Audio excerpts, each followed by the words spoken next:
Stoners, it's Miana DK checking in once again. And it's just me and my disciples. Talking to God while we smoke dope. We keep the lighter in our circle. What up, my Sippers and Stoners? It's Miana DK checking in once again, and we're back with day 16 of our mirror work. Okay, now today's day is also a good day. Hard work, but still much needed, okay? Today we're focused on healing our relationships, okay? In the book it says today you're going to learn about releasing an old love, healing a broken relationship, and looking for new love. Okay, so it starts out, forgiveness is the miracle cure we've all been looking for. You probably feel much lighter now and much more beautiful today. Celebrate your freedom and surround yourself with love. Indeed, love is the topic for our talk today, okay? You may want to release an old love or heal broken relationship, or maybe you're looking for a new love. I want you to look in your mirror. Do you see the wonderful person looking back at you? I'm sure now by day 16, we're used to talking to ourselves in the mirror. Even if it's hard, we're used to it. You understand what I'm saying? And we adapt over time, so it just becomes less hard, you know? And then sometimes it's just what we speak out of our mouths. You understand what I'm saying? If you want to heal a relationship, the first relationship you need to improve on is the one that you have with yourself. Would you want anyone to be with you if you don't want to be with you? That's a question that I ask people all the time. Like, do you like you? Because, I mean, if you don't like you, how do you expect someone else to like you? That's just real talk, is all I'm saying, you know. This means no criticism, no complaining, no blaming, no whining, and no choosing to feel lonely. It means being very content with yourself in the present moment and choosing to think thoughts that make you feel good right now.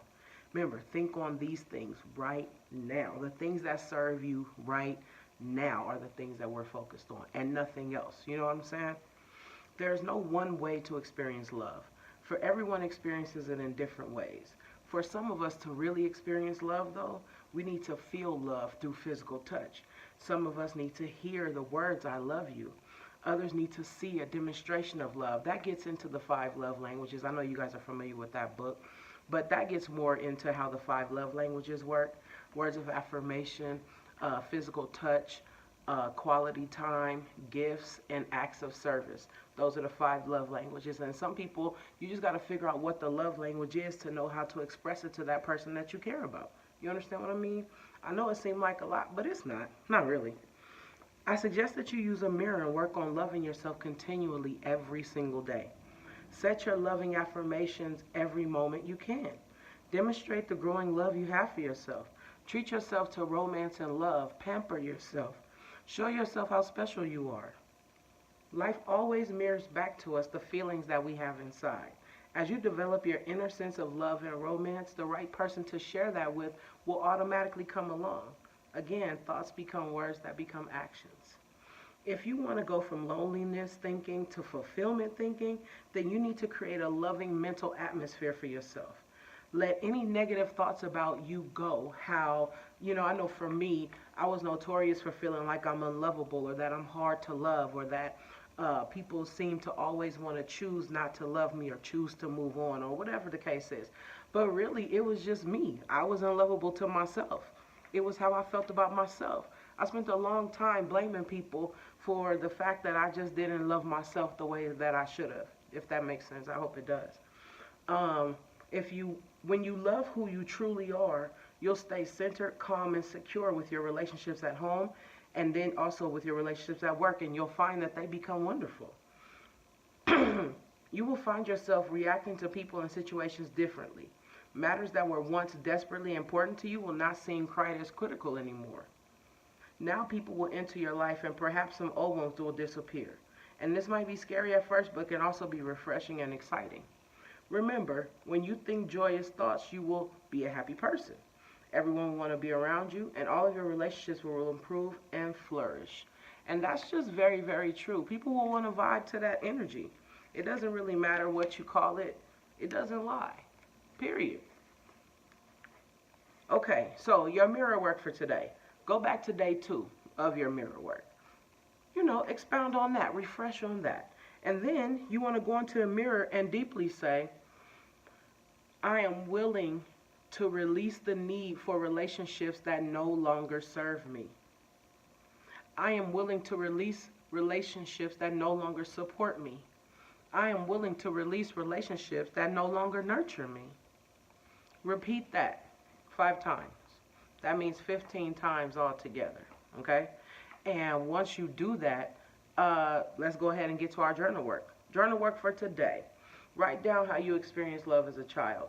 Did you observe your parents expressing love and affection to one another? Were you raised with lots of love and hugs? Was your family hidden behind fighting, crying, or silence? Meaning, did they always fight? Was there always crying, silence, but then they still told you that they loved you? So you're supposed to believe it because they said it? Okay, write down 10 things that you love to do. Pick 5 of them and do them today. Take several hours and pamper yourself. Buy yourself flowers. Treat yourself to a healthy meal. Show yourself how special you are. And then try to repeat step 3 every day this week, if you can, okay? Now, I just want to talk about the difference between once you love yourself and before you realize that you love yourself. There's just a difference in how you act. You know, there's a difference in the things that you allow in your life. There's a difference in the hurt that you allow yourself to experience. When you start to love yourself, you just say no to the things that don't serve you. You don't think about it anymore. You don't think about, oh my God, should I do it, you know, because this person, yada, yada, yada. Like, you just say no, and you're okay with it. You know what I mean? And you no longer walk under that umbrella of condemnation of people pleasing.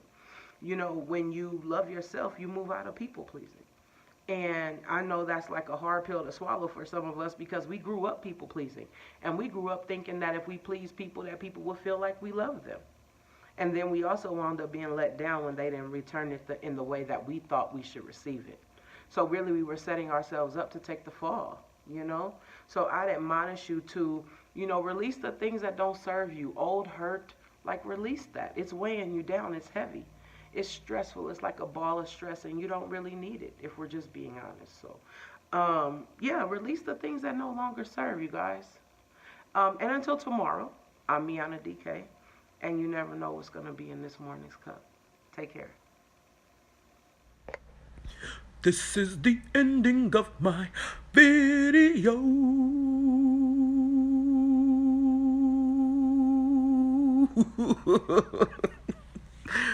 Oh, thank y'all for watching.